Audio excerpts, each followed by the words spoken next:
ఖరీఫ్లో తక్కువ పెట్టుబడితో స్వల్ప కాలంలో చేతికొచ్చే పంట పెసర. భూమికి సారం ఇవ్వడంతో పాటు రైతుకు ఆర్థికంగా చేయూతనిస్తున్న పంట ఇది. ప్రస్తుతం వర్షాధారంగా వేసిన పంట 3 ఆకుల దశలో ఉంది.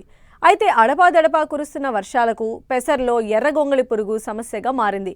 దీన్ని సరైన సమయంలో నివారిస్తే మంచి దిగుబడులు సాధించవచ్చు అంటున్నారు ఖమ్మం జిల్లా వైరా కృషి విజ్ఞాన కేంద్రం శాస్త్రవేత్త రవి.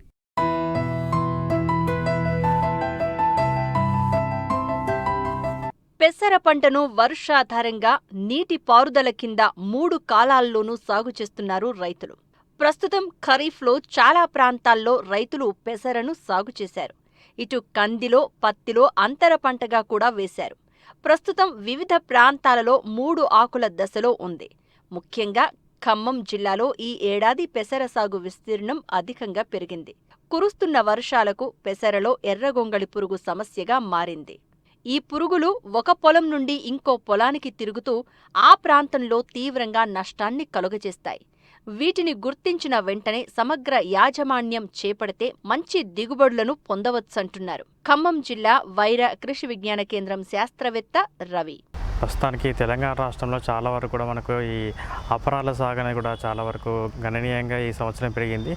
అదేవిధంగా మన ఖమ్మం జిల్లాలో చూసుకున్నట్లయితే చాలా వరకు మనకు అపరాలలో పెసర అనేది కూడా రైతులందరూ కూడా ఎక్కువ అధిక విస్తీర్ణంలో కూడా సాగు చేయడం జరిగింది. ప్రస్తుతం పెసరలో చూసుకున్నట్లయితే మనకు 3 ఆకుల దశ అంటే మనకు మారాకు దశలో ఉంది. ఇప్పుడున్న దశలో మనకు ముఖ్యంగా ప్రస్తుతం ఉన్న వాతావరణ పరిస్థితుల రీత్యా మనకి ఎర్రగొంగళి పురుగు ఆశించడం అనేది కూడా చాలా వరకు కూడా చాలా చోట్ల గమనించడం జరిగింది.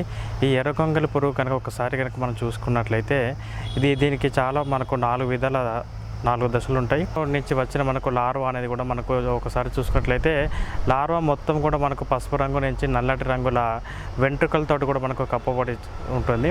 అదేవిధంగా పీపో వచ్చేసరికి మనకు ముదురు గోధుమ రంగులో ఉంటుంది. అదేవిధంగా తల్లి రెక్కల పురుగు చూసుకున్నట్లయితే మనకు ఎరుపు రంగులో ఉండి కూడా మనకు నల్లటి మచ్చలు కూడా శరీరం మీద కూడా గమనించవచ్చు. అదేవిధంగా దీని యొక్క నష్టం కనుక చూసుకున్నట్లయితే గుడ్ల నుంచి వచ్చిన మనకు లార్వాలు కూడా ఆకు అడుగు భాగాన్ని కూడా చేరి కూడా మొదట పత్రహరితాన్ని కూడా తినేస్తాయి. తర్వాతి దశల్లో కూడా మనకు మొత్తం కూడా ఆకుని కూడా ఈ మార్జిన్స్ అంటే ముఖ్యంగా మనకు కొనల నుంచి కూడా మనకు లోపల వరకు భాగాన్ని కూడా మెల్లమెల్లగా తినుకుంటూ కూడా ఒక్కొక్క ఆకుని కూడా మొత్తం కూడా మనకు పూర్తిగా తినేస్తుంది.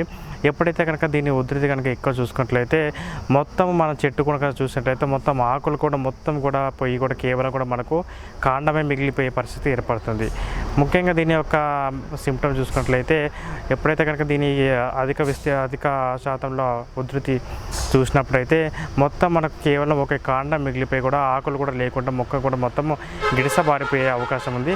దీనివల్ల కూడా మనకి ఏంటంటే ఎప్పుడైతే మనకు ఆకులు తగ్గిపోయేసరికి చాలా వరకు మనకు ఈ ఫోటోసింథసిస్ కిరణ సంయోగక్రియ కూడా తగ్గిపోవడం వల్ల కూడా మనకు దిగుబడి తగ్గిపోయి కూడా వచ్చే అవకాశం ఉంది. కూడా ఆశించిన ఆకులు కూడా మనకు ఎండిపోవడం కూడా జరుగుతుంది. సో దీనివల్ల కూడా మనకు చాలా వరకు కూడా మనకు నష్టం పోయే అవకాశం ఉంది. కాబట్టి నివారణ చర్యల్లో భాగంగా ముఖ్యంగా మనకి ఏంటంటే దీనికి కంపల్సరీ కూడా మనకు లోదుక్కులు చేసుకోవాలి. సమ్మర్ లోదుక్కులు అనేది కంపల్సరీ కూడా పాటించాలి. ఎందుకంటే దీని యొక్క ప్యూప దశ అనేది కూడా మనకు ఆకులను కూడా మొత్తం చుట్టుకొని కూడా మనకు భూమిలో ఉంటుంది. కాబట్టి లోదుక్కులు చేసుకున్నట్లయితే కంపల్సరీ కూడా మనకు అవి బయటకు వచ్చి చనిపోయే అవకాశం ఉంది.